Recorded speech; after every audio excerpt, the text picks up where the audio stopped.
After school professionals, please welcome from NAA Board of Directors, Tommy Brewer and Matthew Moheban.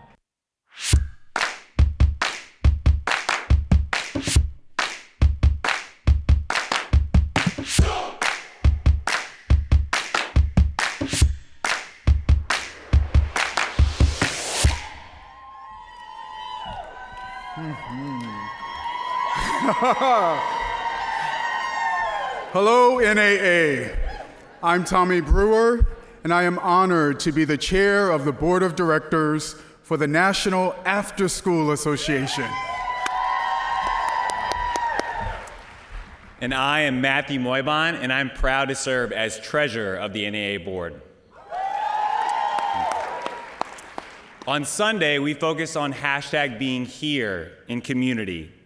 Yesterday, we focused on how we come together as a workforce, and today, we look at the hashtag beyond and the future of the after-school profession, along with the skills and qualities that we all need to succeed.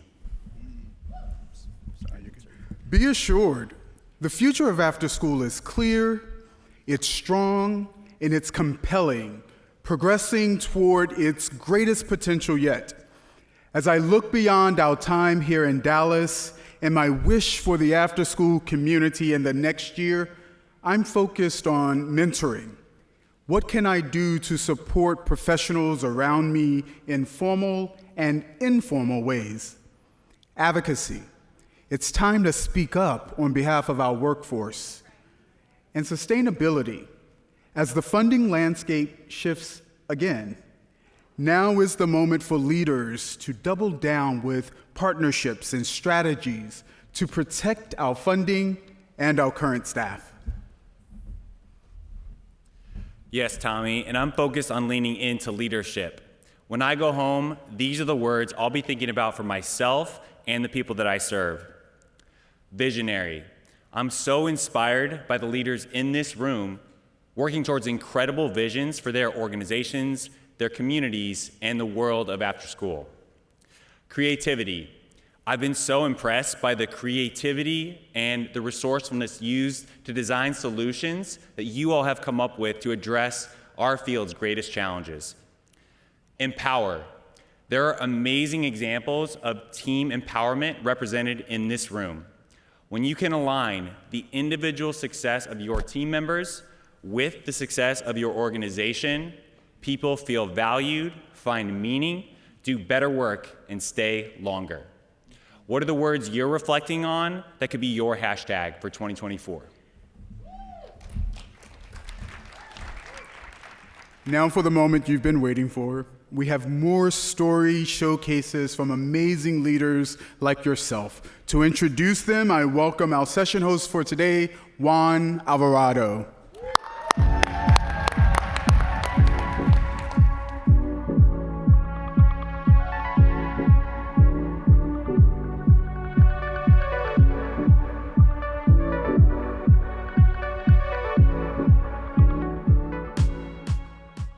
Welcome everybody here in the NAA. How are we doing today? Throughout my time here so far, I've seen nothing but smiles, encouragement, everybody's faces with eagerness and willingness to bring knowledge and the best practices back to your organizations, back to your staff, and back to your students. Right now, though, I need us, and I'm asking for everyone for the next 30 minutes or so to lock in as I bring on the next group of speakers. So much of your work is pouring into people, but right now, allow us to pour into you. Our first speaker, Tavaghn Monts from rural Georgia, who now resides in South Carolina, is now doing phenomenal work with students. He's gonna teach us on how we need to see situations and key into being patient and pliable with those that we work with.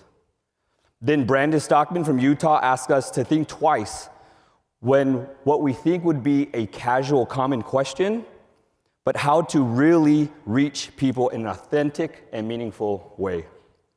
Then Juan Livas from right here in Texas is gonna teach us great life lessons about adapting and thriving no matter where we are. I will then finish up and tell you my story. But first, I need you to give an amazing welcome to my guy, Tavaghn Monts.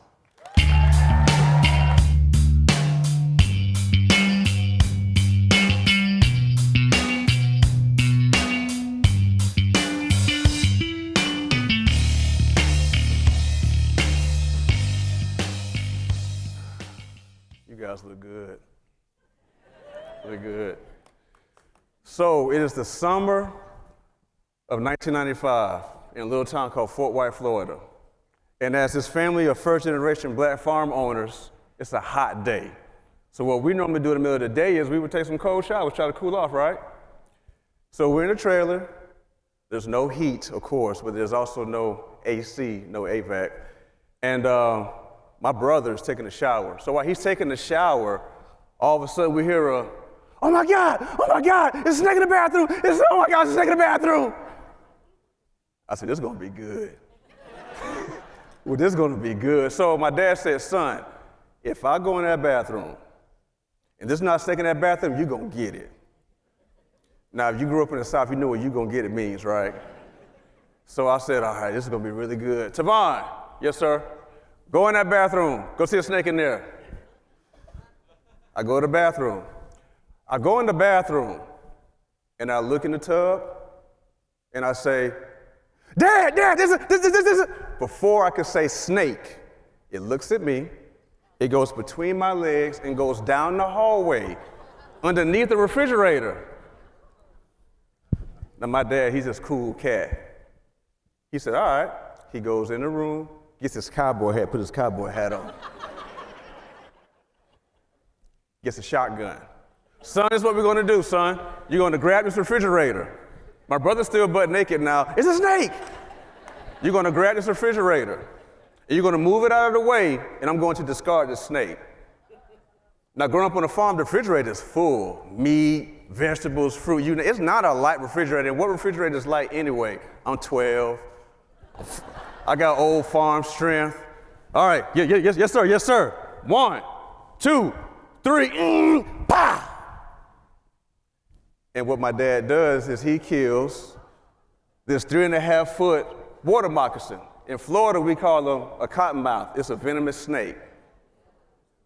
So what does any of this have to do with you guys? You amazing individuals in here. I mean, I don't know, don't take cold showers with a snake in the back. As a farmer, I charge you all to understand that you must tend to your farm. And that's just not planting your crops, it's also tending to who you are as an individual, right? And as our school-time professionals, you guys, we don't have the privilege of ignoring things. As things come to our front door, we have to deal with them intentionally. We can't turn a blind eye, whether that's something small or as big as something venomous that can harm who you are serving, which is our youth, our babies, right? So growing up on a farm, I learned a couple of things. One thing is you put things ahead of yourself. You must take care of others before yourself. Before I wash my face, brush my teeth, crack of dawn, you go make sure the cows are taken care of, the pigs have water, everything, and then I look after myself, right? Another thing you learn in life is you cannot afford to be lazy at all. That's not an option. You cannot be lazy.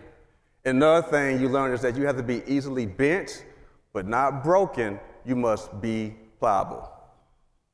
So, in being pliable, there's a few lessons that I learned. Again, it's learning how to tend to the farm, and tending to that farm, which is yourself, it can literally change your life. So in being pliable, here are some important lessons that I learned growing up on the farm.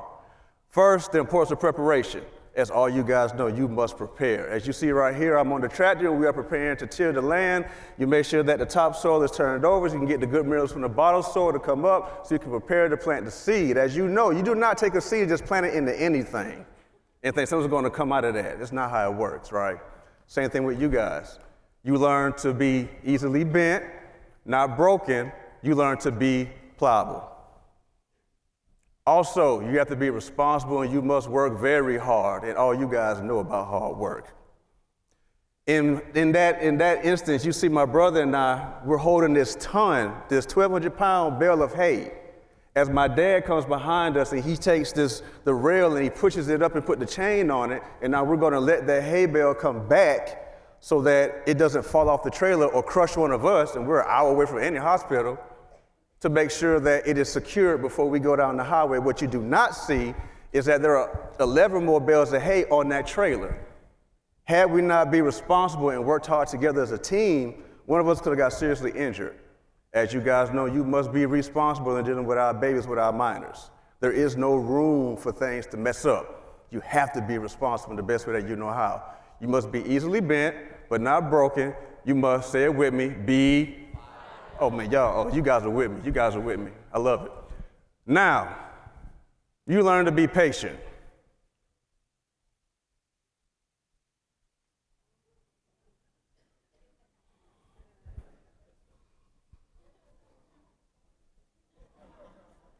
Not too many of us like being patient, right? It's not one of our favorite things to do. But in order to be patient as a farmer, you must be patient. You must make sure that you take the time to enjoy, or not enjoy, but there is a process, right?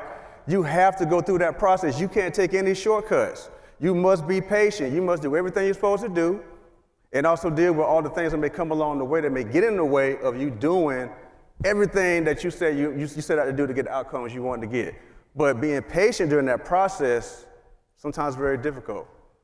But you gotta be easily bent, not broken. You must be pliable. This is the one that I do not like at all, but dealing with disappointment. See my two friends right here?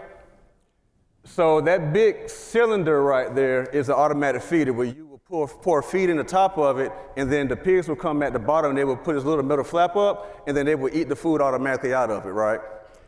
They flip that over, and feed is expensive. Anybody grew up on a farm, you know it's expensive. They flip that over, knock that down, they rooted up the fence, rooted up the daggone roof and shelter we made for them. They did everything except for knock down the fence where they can get to the other crops and tear up the watermelons and corn and other fields.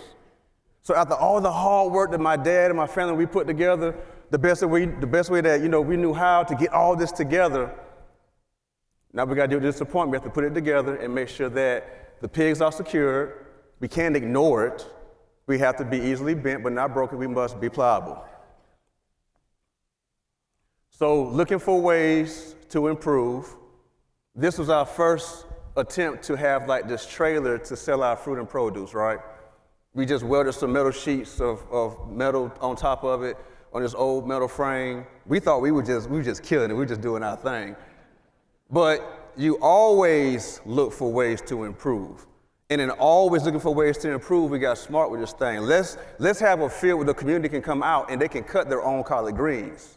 And in that process, we will clean the greens. We will wash them because greens hold a lot of dirt. Anybody here that love collard greens? Not only that, but we will cut the greens up and have clean cut greens and put them in a bag for your discretion, for you to do whatever you want to do with it. This was our way of improving our operation. Same thing with you guys. You have to always find ways to be creative and improve what you have going on so that who we serve can benefit from that, so they can be the best version of themselves, so we can easily be bent but not broken, but it's to be pliable. Oh man, come on, you guys.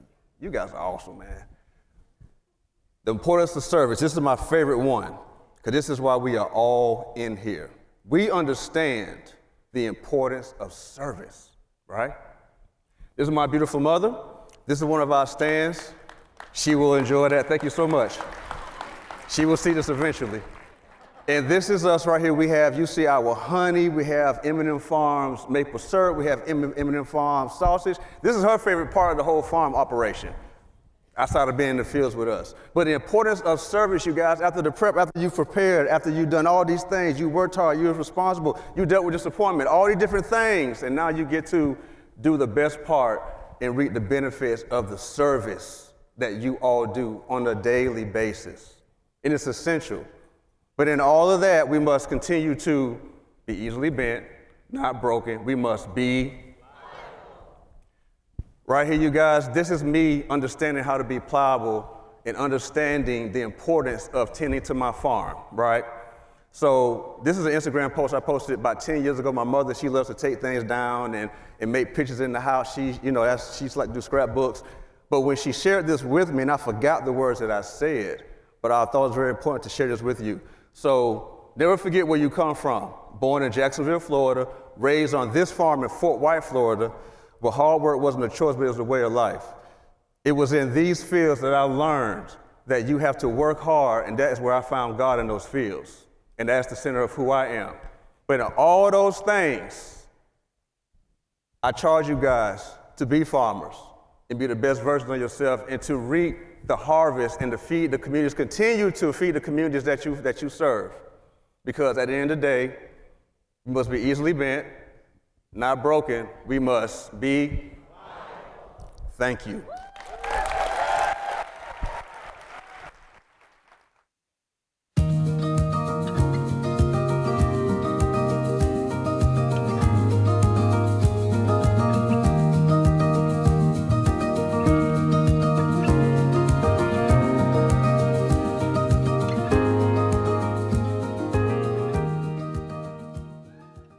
Hi, everybody. That is a long walk. Brandis Stockman, I am the Executive Director of OST Training That Sticks, the Program Manager for Education and Expanded Learning with National League of Cities, and I have a superpower. I actually have two superpowers. One of them is my super nose. I can smell anything, anytime, anywhere. My husband likes to joke that I can smell when somebody starts to cut a tomato from across the house, which is kind of a joke, but it's also kind of not because I definitely can. Well, I do consider this a superpower because it is particularly extraordinary. It has felt a little bit more like a curse at times. So if you can imagine, I have worked in this field for about 25 years and spent about 15 of those years working directly with youth. So imagine smelling anything, anytime, anywhere in a group of middle school boys or in a high school gym. Pretty rough. So this is a superpower I was lucky enough to be born with, but I do have a superpower that I earned. So when I was growing up, I grew up with my two parents, a mother and a father, and my younger sister. My mother had experienced abuse as a child, and she put everything she could into being an amazing parent for my sister and I. A really good example of this is how she passed along her love of reading to me. She made reading extremely special. We read together every day. We went to the library together. She bought me these workbooks where I could put a sticker in. And when I was when I learned words, it was very special. And it resulted in me being able to read chapter books when I was 4 years old. I am Canadian, not a superpower. But sometimes I feel like it is because I heard some woos, right? And if I was like, let's hear it for Canadians, everyone would be like, woo, right? Thanks. They're so nice. They're so clean. I don't know about that. But being Canadian has been something I've been very proud of, part of the fabric of my being. But being Canadian has posed some challenges for me. So a lot of the times when I first get to know somebody and they don't know where I'm from, they'll ask me, where are you from? So my answer, pretty straightforward, is I'm from Canada. The next question usually is whereabouts. And so a lot of the time people are like, oh, I've been there, or my sister's been there, or I've always wanted to be there. Cool. So my answer is I am from near Toronto. The next question, do you have relatives there? And so at this time, I usually take a breath. I answer with my truth, which is not really. And then the dreaded question, do you go home often? So at this point, I start to look around. I'm like, am I in a safe space? Are there people listening? Where am I? I look at the person who's asked me the question. Who are they? Do I work with them? Am I going to be in a meeting with them later? Should I tell them the truth, or is it easier just to lie?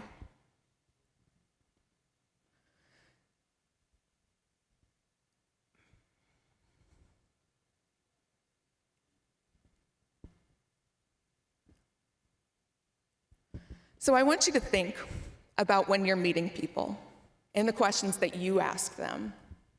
Are you asking the questions that you really want to know the answers to? Do you have time to really listen? So to you, maybe, do you go home and often seems like an innocuous question, but to me, obviously, it's not. I'm going to talk to you a little bit about why. So I told you about growing up and my mother and her love for reading. When I was 13, my mother got sick. She was diagnosed with the human equivalent of mad cow disease, very rare. And over the period of 3 months, I watched as her mind and body deteriorated until she died right before Christmas. So I was in 9th grade. This is a crucial time in somebody's life. I was getting to know myself as a person. I was going through puberty, navigating difficult social situations. And so for me, for something like this to happen at a crucial time like that was particularly devastating. But what was worse is what happened next. My father became abusive, physically and emotionally, and ended up kicking me out of the house when I was 16. And this is how I developed my superpower. My mother was my rock. I know what it feels like to have the rug ripped out from underneath me and to not even know which way is up. I saw hatred in my father's eyes when he looked at me. I know what it's like not to feel safe in my own home. I was homeless when I was 16. I know what it feels like to sleep in a bed that's not my own and to feel completely betrayed and abandoned. I was diagnosed with bipolar disorder and anxiety. I know what it's like not to understand my emotions or how to deal with them. I walked down the halls of my high school every day feeling like I didn't belong anywhere and that nobody could understand what I was going through. I know the pain of wondering if anyone would even care if I was gone. And I know what it feels like to spend almost every day of my adult life blaming myself for the abuse that I experienced, because these are things people just don't talk about. I'd like you to take a second and look around. Give some eye contact to the people around you. Maybe a friendly smile, a nod, an acknowledgement. I want you to know that numerous people in your vicinity, maybe yourself included, have experienced abuse, neglect, estrangement, abandonment, because a lot of times that's what brings us to this work. My superpower is making safe spaces for youth and adults.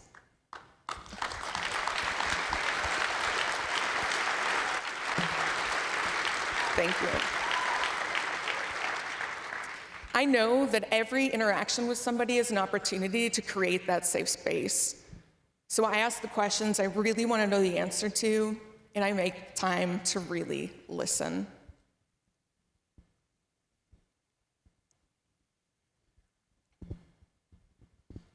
It's a little emotional. Thank you.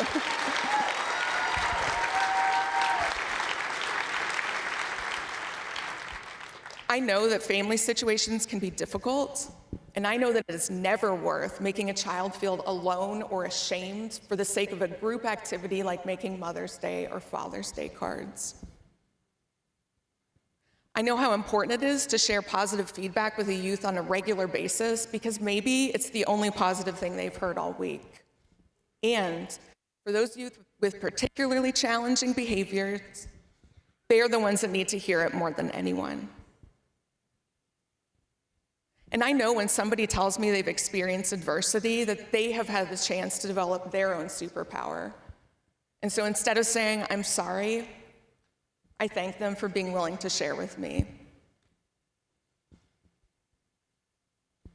If we want to be the best we can be for the youth we work with and work for, to bring our whole selves to work every day, we need to recognize the superpowers in ourselves, to learn how to bring those out in other people, and to not be afraid to be real. Thank you.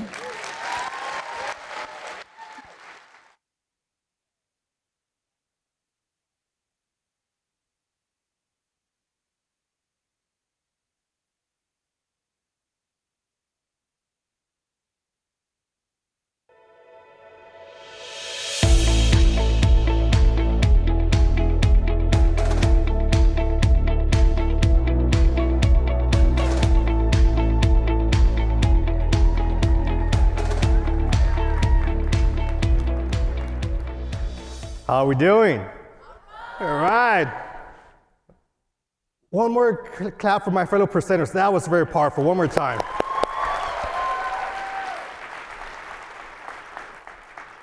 And one of my fellow first-timer convention people like myself. Woo-hoo! All right, so before I start, let me get a feel for the room as far as what type of day you had in an after-school program. So we're gonna stretch a bit. You can stay sitting down. Raise your hand if you've gone to work at your after-school program and all the students love the activity.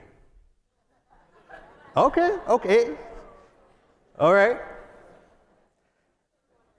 Raise your hand if you've gone to work at your after-school program and maybe a few of the students didn't like the activity. Okay. Now raise your hand if you've gone to work at your after-school program and none of the students love the activity. Well, hold on, you guys are ready to raise your hand. None of the students love the activity. They would much rather go outside, but it's just a bad weather day.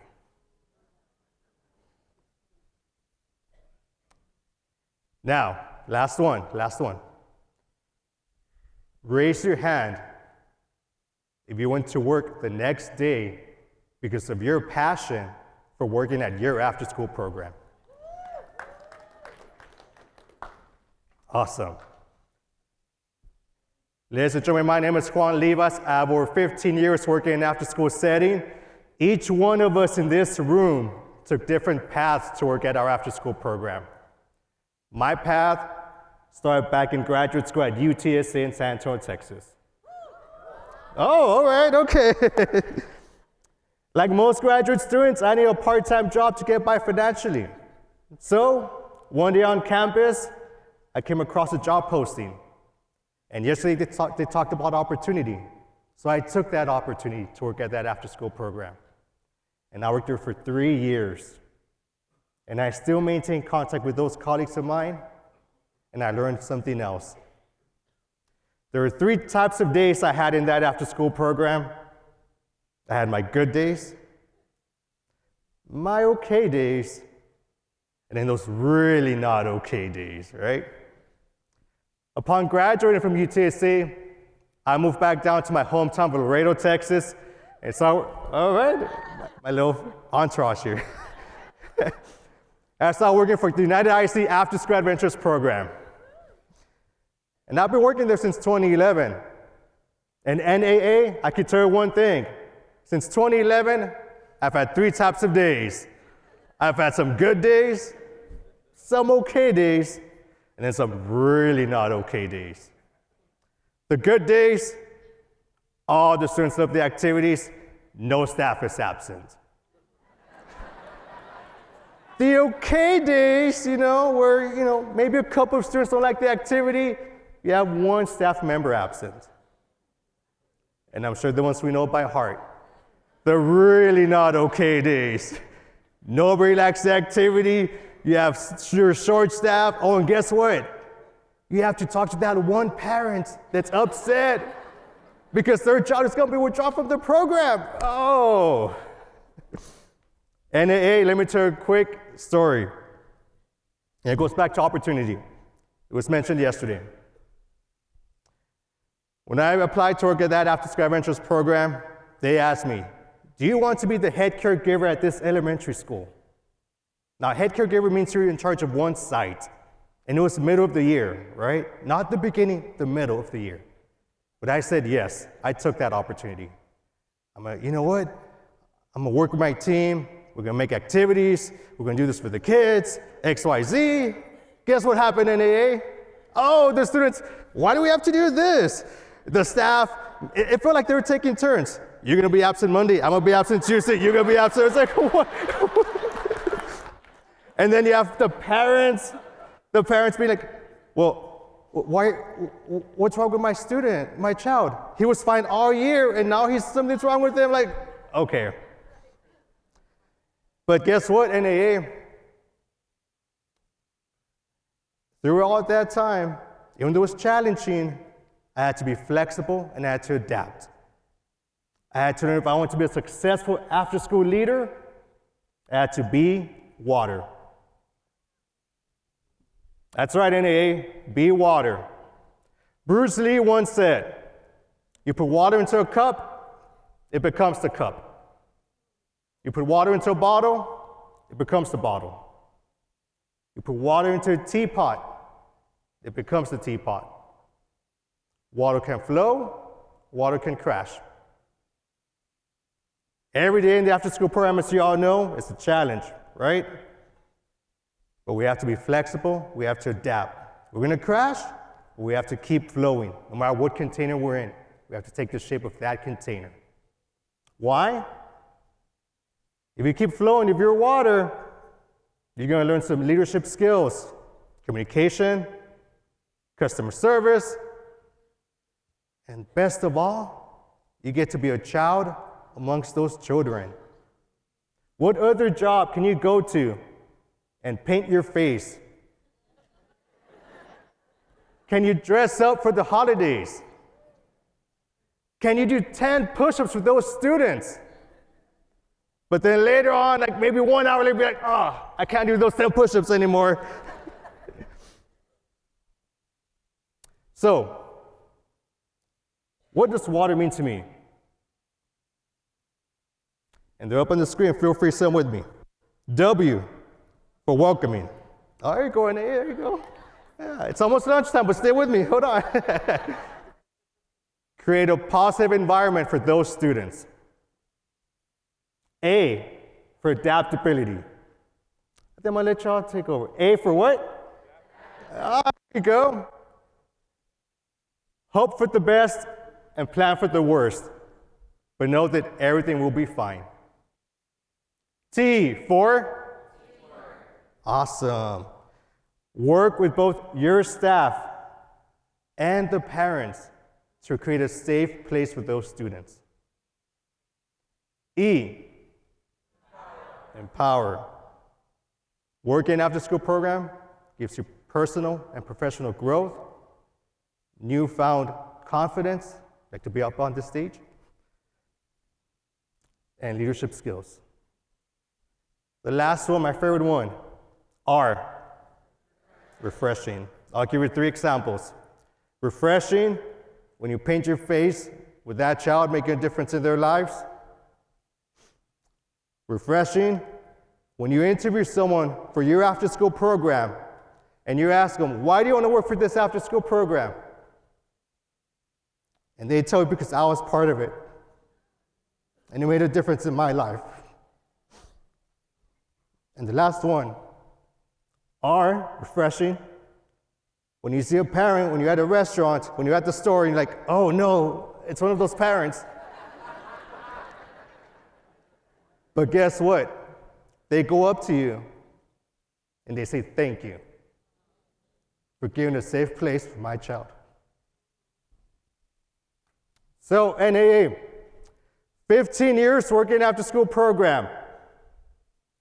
From a part-time job to a full-time job to my current passion to be here amongst you all has taught me that I'm gonna have, and all of us in here in this room are gonna have our good days, those okay days, and those really not okay days. But through it all, I ask each of you to remember one thing, to be water. Thank you.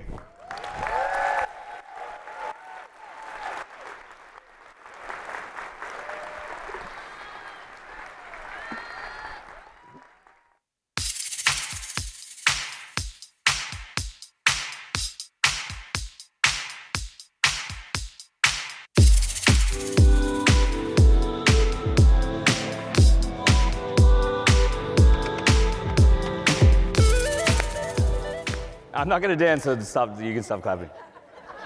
Not here. I need something with a little bit more. You got it. Just real quick, thank you to Tavaghn, Brandis, and Juan for allowing us to get a sneak peek into their lives and being vulnerable. Give them one round of applause. Go ahead. It takes a lot to come up here. And not only does it take a lot to come up here, but to be vulnerable to say a story like that is huge. Today, what I want to do is I want to tell you my story. And I want to take a page out of Brandis' story where she talked about your superpower. We have to be able to do a superpower, what I call, of wearing a hat. How do we become the hashtag intentional?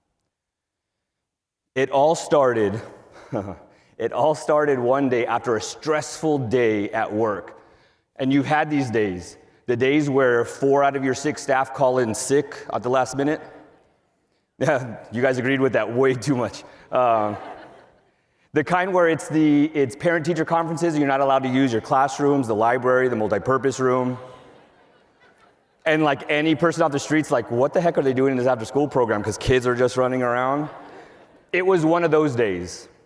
So after a hectic day, I drive all the way home, I put the car into the garage, and I walk to the door of the garage that goes into my home.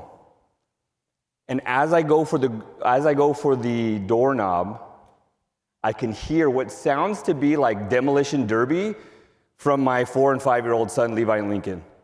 Meow. All while in the background, I can hear a stressed out wife preparing dinner on the phone with her mother, who's supposed to visit in 2 weeks. Yes, Mom. I know, Mom. I know. Yes, I'll get it done. Don't worry about it. Gotta love those mother-in-laws. I love her to death, believe me. So I'm thinking to myself, do I really want to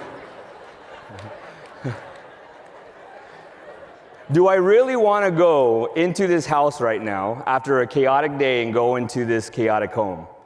So I did what any man would do. I reached for my phone, texted my wife that I was gonna work late, and I got back in the car and I took off. No, I'm just kidding.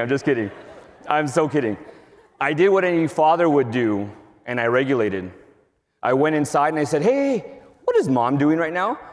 On the phone with who? Grandma. Okay, so what do we need to do? Quiet. They can't say quiet. Quiet. And I go, and what did I tell you before I left? What was gonna happen with all these toys? Put them away, and did you put them away? No. So let's put this away and get washed up for dinner. Hey baby, when's dinner gonna be ready? 15 minutes? Okay, I'll get the boys washed up for dinner and I'll take care of this mess. Later that night, I tuck my boys into bed, read them a story, and I pray with them before we go to bed. It's just a tradition in my home. And little did I know, my son was gonna teach me the biggest lesson in leadership I would ever know. As I'm tucking him into bed, he goes, Dad? I said, yes. He says, can I ask you a question? And I said, are you stalling or are you really gonna ask me a question? And so he goes, are you a boss? And I said, yes, Daddy's a boss at work. And then he says, are you the boss of me and Lincoln? I said, Levi, go to bed. Dad? Levi? He says, is Mommy a boss at work? And I said, yes, Mommy's a boss at work. Dad, Levi, go to bed. One more question, I promise. What? Is Mommy the boss of you? Boy, if you don't go to bed right now, the boogeyman's gonna come out because I'm his friend, and he gonna get you. I said, listen, when Mommy and Daddy made a covenant together, we promised that we would be bosses together.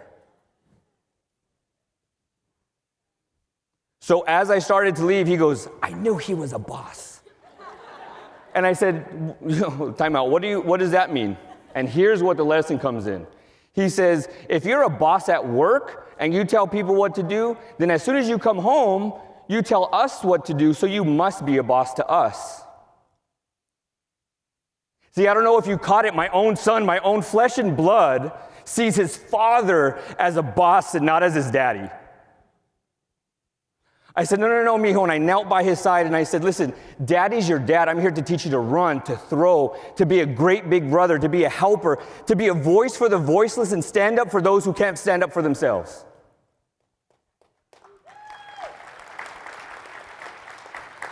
I said, daddy's your dad, not your boss. And here's the lesson that he taught me that day, is when we wear the wrong hat, it adds frustration.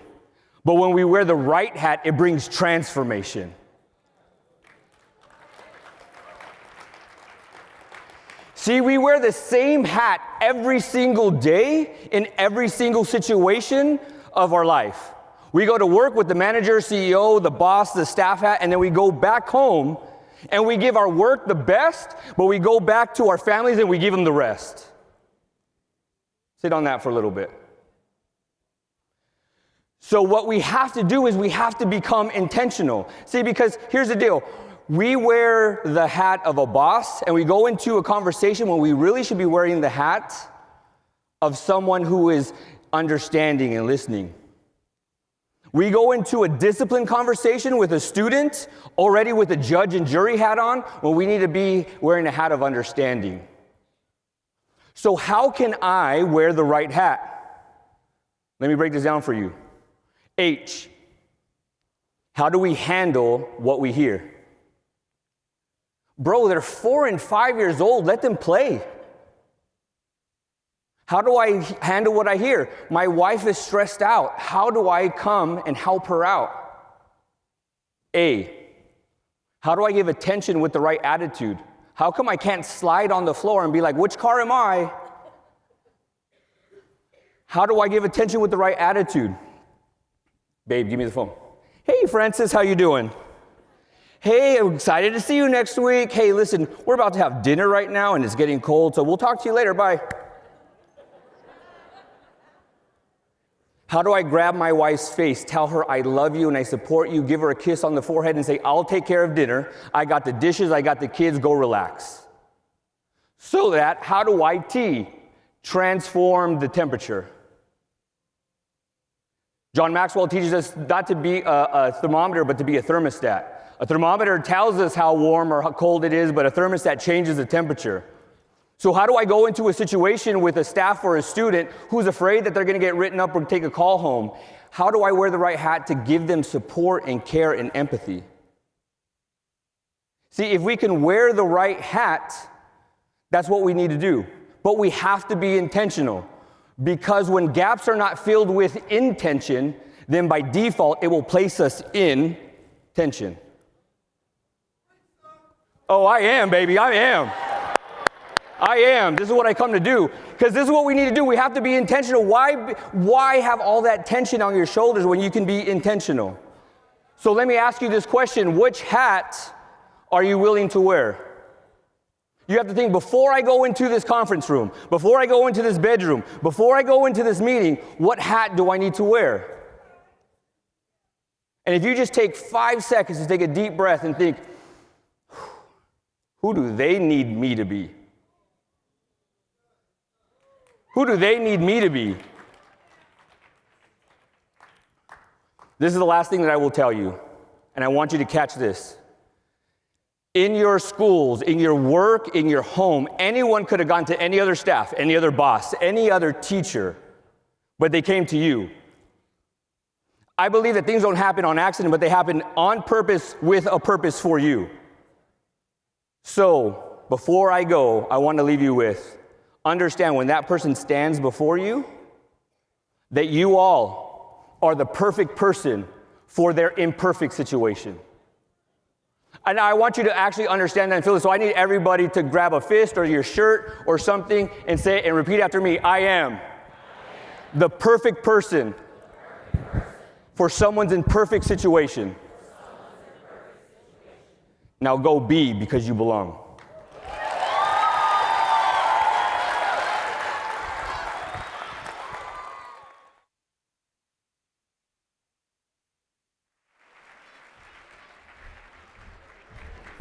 Wow, I was in a workshop this morning and they had on the wall like the wows and wonderings. And my wow list is so long. First, again, Tavaghn, Brandis, Juan, and Juan, thank you. Wonderful. Thank you so much. When I sit back at my desk on Monday morning, my email inbox is mostly going to be emails from Gina to Gina, remind like all these great things I learned. And so hopefully you've had a similar experience. You're getting wonderful ideas. If you're sitting in this audience and you're enjoying these presentations like I know you are, and you're thinking, I have a story, I have something I could share, please do. You know, we take these stories, showcase solicitations the same way we take the workshops. So you have between now and like August or September to be thinking about that. So we want to give you the opportunity. We want these presentations to be learnings from our members for our members. If you have any questions about it, find me, let's talk about it. But we really want to continue to make these on-stage presentations the real value add that they are to this convention. So I wanted to share one really exciting piece of wow news before we wrap this up today. Marjorie Murat from Dallas After School. Where's Marjorie? So Marjorie came up to me last night. She goes, I have some big news, but I cannot share it until 10:15 Eastern Standard Time tomorrow. I'm like, girl, do you know where Kate Middleton is? Is this what we're about to hear? I don't know. It was very like strange there, but something even more exciting. Dallas After School, $1 million from the Mackenzie Scott Foundation. Congratulations, Marjorie, all the great work you guys do in Dallas. It's just absolutely serendipitous. We're here at the same time when that happens. So invite us to your city and yeah. Anyway, speaking of that, we are by no means done here. We have a whole afternoon of workshops. We have a lot of fun things. I've seen different groups planning places they're going to go in the evenings. And then we have even more workshops tomorrow morning. But we are already thinking ahead to next year. NAA24. We will be in Nashville, Tennessee. A little bit earlier, it's going to be March 9th through 12th. You'll be hearing a lot from us about it, but we look forward to seeing you in Nashville. I want to quickly announce our social media winners because the first one gets a free registration for NAA25, and that winner is Timothy Buchanan. Timothy there? All right. So come on, your prize is over here at the edge of the stage. And the second prize, oh yay! Second prize, a leadership book bundle winner is Danielle Herman. So congratulations, Timothy and Danielle. And look forward to seeing you guys. Lunch is in the Learning Expo, and we'll look forward to seeing you throughout the rest of the convention and certainly next year in Nashville. Thank you.